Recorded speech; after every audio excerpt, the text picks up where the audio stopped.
Before we get into the video of how I got into Warwick, I would like to introduce myself. I'm a 22-year-old computer engineer and I just finished my degree this year and I will be getting my result around mid-July. So when it came to studying abroad, I had my priorities straight. I wanted a 1-year degree. I did not want to study for another 2 years after studying for 4 years of engineering.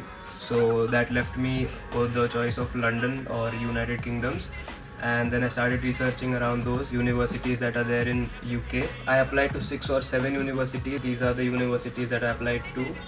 I had applied to all of these universities around late November of 2022 and I got the acceptance of few universities within a month or so, and Warwick was the only university that took the longest to accept my offer. I got an offer letter from Warwick on the 3rd of February. I applied to Warwick Business School for Masters in International Business. So it almost took 4 months for Warwick to reply. And the thing about applying to any universities that you like or any of the top universities is that there is no exact or there is no one way of going about it, because the universities abroad check lots of things in your profile, not just your academic score. I mean, having an academic score is really crucial because it plays a huge part, but they also check for other qualities that you have. I am just going to share you my experience and how I had prepared and applied to these universities. So firstly, you should be studying in a recognized university.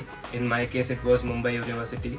I'm a Mumbai University graduate, so Mumbai University is quite recognized. As these universities have high reputation all over the world, so they really make a difference. The second point is maintain your CGPA. No doubt that these universities in abroad, they only require a 6.5 equivalent of CGPA in your degree, but with a 6.5 CGPA, it makes your case a little bit difficult to get into these universities, as there are always students that are better in academics than you, and coming from an Indian background, you know that academics play an important role.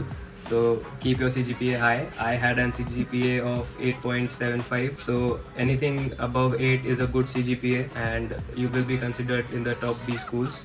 The third point is having some exposure to extracurricular activities. I had participated in a few of the college events and some events from the outside, which I had highlighted in my statement of purpose, that is your SOP. So I will come to that, but you should have some extracurricular experience that is out of your field. Like, I had organized a few events and some other NGO things here and there that I did when I was in college. So all of that really boosted my application. The fourth point, and this would be a very crucial one, is to have some internships related to the course that you're going to study.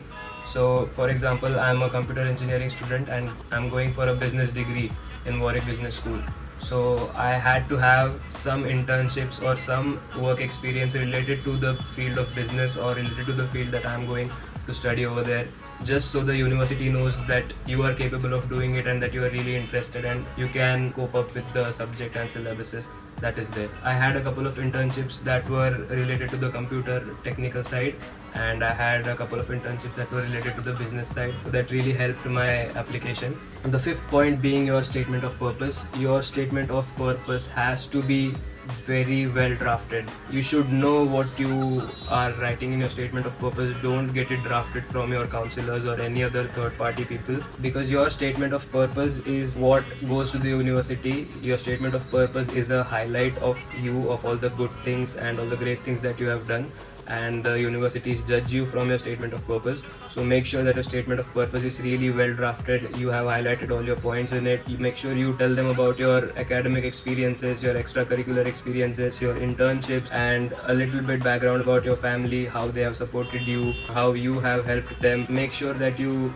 acknowledge the university in your statement of purpose. Make them feel important, and everything that you have done should be highlighted briefly in your statement of purpose, because it's what the university people are going to read and judge you on. The sixth point is letter of recommendation. In the letter of recommendation, I had to provide two letter of recommendation, one from my professor and one from my head of department. These letter of recommendations should also highlight your good things. Your professors should be knowing that what all have you done, why are you fit for this course, and why do they think that you would make a really good addition to the universities. So all of that should be highlighted in your letter of recommendations. And yeah, that's about it. So these were the points that I wanted to tell you guys about how I got about getting into Warwick Business School. So I hope the video was informative enough for you. If you have any questions, do drop them down. I will reply to you, or I might make a separate video if it's a bigger question. Thank you.